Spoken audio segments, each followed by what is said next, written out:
এই ভাত দিচ্ছি, চলে এসো।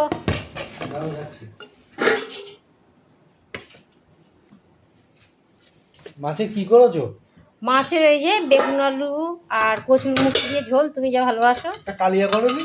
ওই দেখো কালিয়া, তো কালিয়া কালিয়া করে না, পেঁয়াজ রসুন। এই পুজোর গেল, ওই ঝোল ভাত খাও তো।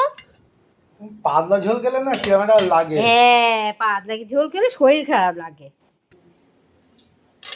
রসুন খেতে না, পেঁয়াজ রসুন হচ্ছে পরশুদিন করে দেবো ওখানে। পেঁয়াজ রসুন সবসময় ভালো না। এই রানীর ভাত দেখো, তুমি না এই রানীর ভাতটা মেখে দিও, তাহলে আমি ভাতটা হচ্ছে বেড়ে নিই। তা বন্ধুরা, কে কেমন আছো? আমার আজকে একটু খেতে দেরি হয়ে গেছে। তো এই দেখো, আবার পেঁয়াজ রসুন দিয়ে দাদা ভাইয়ের ঝোল। এদিকে বেগুন আলু বড়ি ঝোল ভালোবাসি। তা নাও, আজ তাহলে রাখি, আবার দেখা হবে পরের ভিডিওতে। টাটা।